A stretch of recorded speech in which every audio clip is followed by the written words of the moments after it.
brothers and sisters. Welcome to The Port. We're going to be going through Hebrews chapter 11.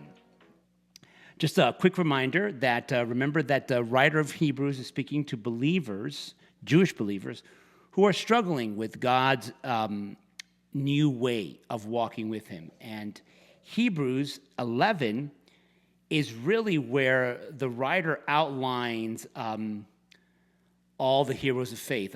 Hebrews 11 has been referred to as the Hall of Fame of faith. So let's just get right into this talk. Here we go. Hebrews chapter 11, starting in verse 1. It says, "Faith shows the reality of what we hope for. It is the evidence of things we cannot see. Through their faith, the people in the days of old earned a good reputation." Now, I want to read this passage from the Message translation. These two verses 1 and 2 out of the Message translation. And it reads, "The fundamental fact of existence is that this trust in God, this faith, is the firm foundation under everything that makes life worth living. It is our handle on what we cannot see." I love how faith is the handle on what we cannot see. The act of faith is what distinguished our ancestors and set them far above the crowd. Let us continue to read. Verse 3. "By faith we understand that the entire universe was formed at God's command, that what we now see did not come from anything that can be seen. It was by faith that Abel brought a more acceptable offering to God than Cain did.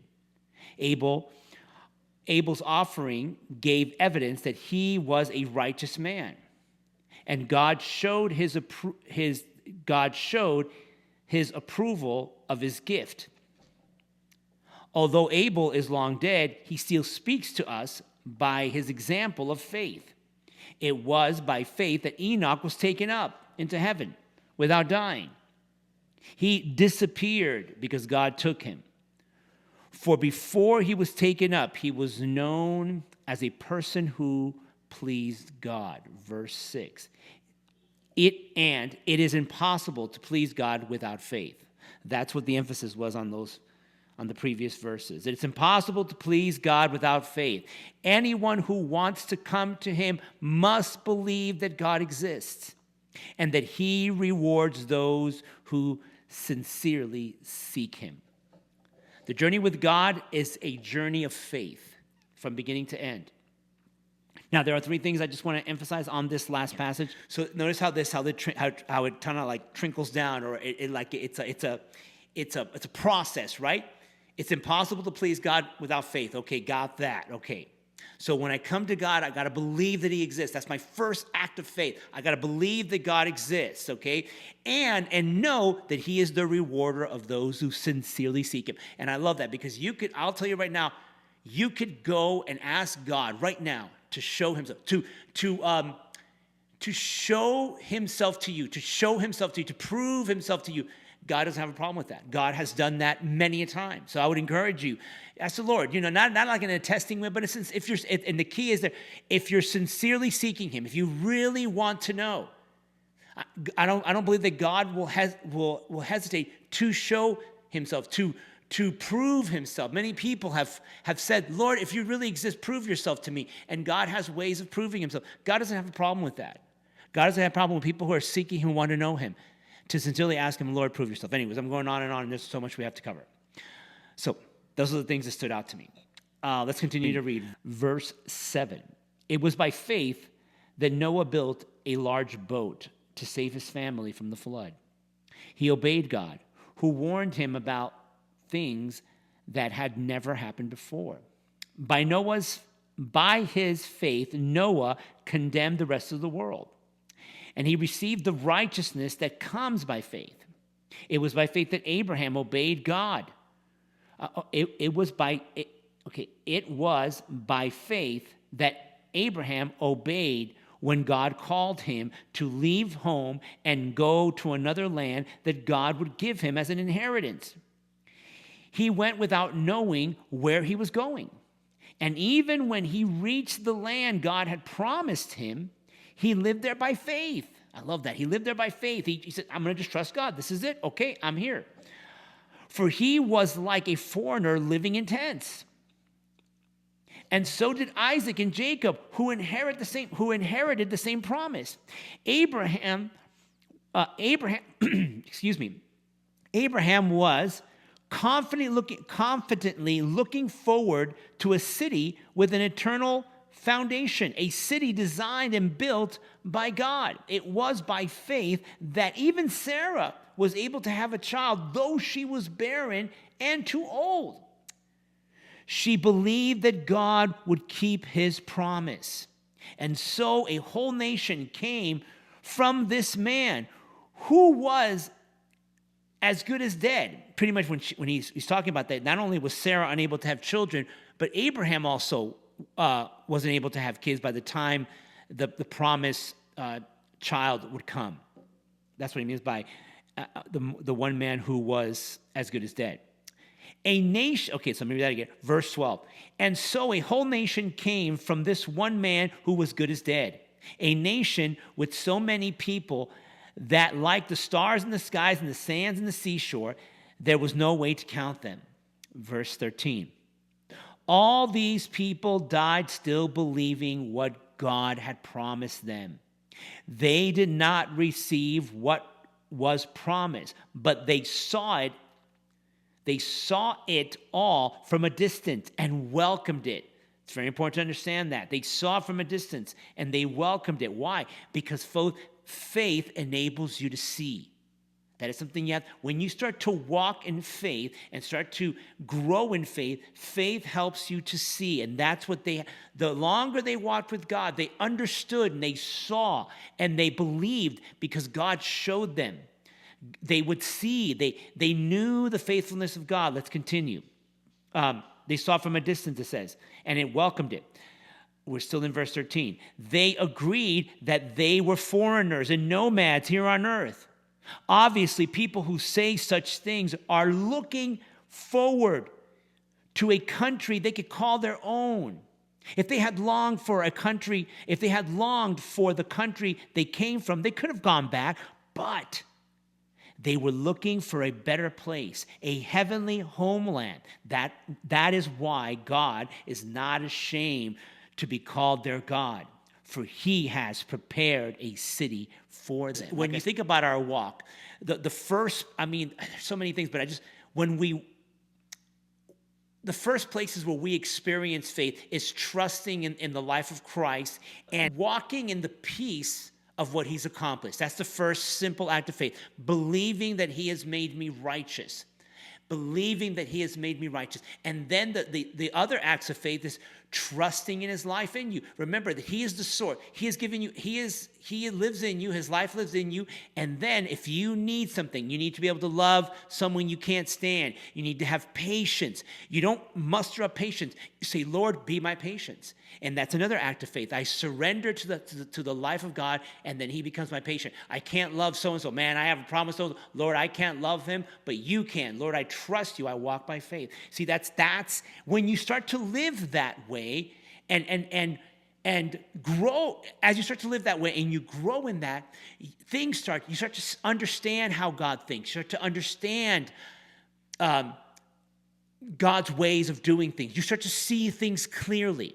That's what is being talked about here. Let's continue. Verse 17. It was by faith that Abraham offered Isaac as a sacrifice when God was testing him. Abraham, who had received God's promise, was ready to sacrifice his only son Isaac. Verse 18. Even though God had told him, Isaac is the son through whom your descendants will be counted, Abraham reasoned that if Isaac died, God was able to bring him back to life. See how Abraham walked. By the time this testing came, I'm going ahead of myself. Let me finish fast. Bring him back to life again. And in a sense, Abraham did receive his son back from the dead. What I was going to say was this, that you see in this how Sometimes we read this and we assume that God is going to put us in a place where we have a difficult faith task. Just drop the hardest faith task. God doesn't do that. God is constantly preparing you, and He is a faith that is tested. This is what I wrote. A faith that is tested, understand God's way. So God is going to test you. Now, it's not a test to find out what's in you. It's a test, first and foremost, it's a test that you could see where you're at, okay? That you could see where you're at. But that test is also to grow in faith, that your faith may grow. So when a test comes, it's not like, I want to see if he's going to do it. No, the test has two purposes. First, that I may see and understand where I'm at, and then that my faith may grow, that I learn to trust in him. And let me tell you one thing, folks, and maybe I'm going ahead and I might have written it later on because I'm going to have to make a two-parter of this. One thing that I truly have learned, that from the moment that you're born again, from the moment that you come to the Lord, it's God's focus is about growing your faith, about testing your faith. And God is all about making sure that your faith is growing. He's always going to show you where you're at, and he's always going to help your faith grow. That's the one thing that I've realized that has become just a clearer understanding, that God is always about making my faith grow. He's going to make your faith grow. All right, let's continue. Verse 20. It was by faith that Isaac promised blessings for the future to his sons, Jacob and Esau. It was by faith that Jacob, when he was old and dying, blessed each of Joseph's sons and bowed in worship as he leaned on his staff. Verse 22, it was by faith that Joseph, when he was about to die, said confidently that the people of Israel would leave Egypt. And he even commanded them to take his bones with them when they left. He commanded them to take his bones with them when they left. Yeah, I said it right. Verse 23. It was by faith that Moses' parents hid him for 3 months. When he was born, they saw that God had given them an unusual child, and they were not afraid to disobey the king's command. It was by faith that Moses, when he grew up, he refused to be called the son of Pharaoh's daughter.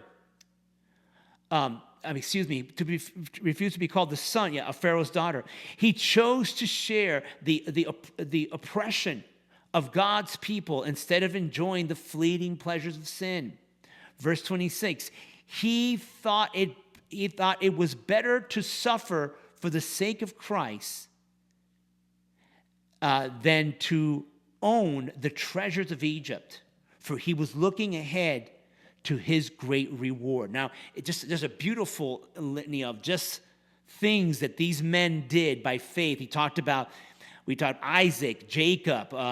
We talked about Moses, okay? Moses' parents, okay? And then at this end, it says, and it goes right to verse 26, where he talks about that even though it was, he thought it better to suffer for the sake of Christ than to own the treasures of Egypt. And that stood out to me. What do you mean that he suffered for the sake of Christ? Well, what I learned was that Moses understood that he himself was a type of a coming deliverer who would deliver the world. And in Deuteronomy 18:15, it says that Moses told the Israelites that God would send a prophet like it says, God will send a prophet like me from your own people. So it's just a beautiful thing there. Anyways, I don't want to stop right here because I've said so much. Faith is a great thing. We have so much more to cover, but we'll do that the next time we get together. So I hope you enjoyed this. Please don't forget to hit like and subscribe, and please leave a comment. God bless you guys. Love you guys, and we'll talk to you guys real soon.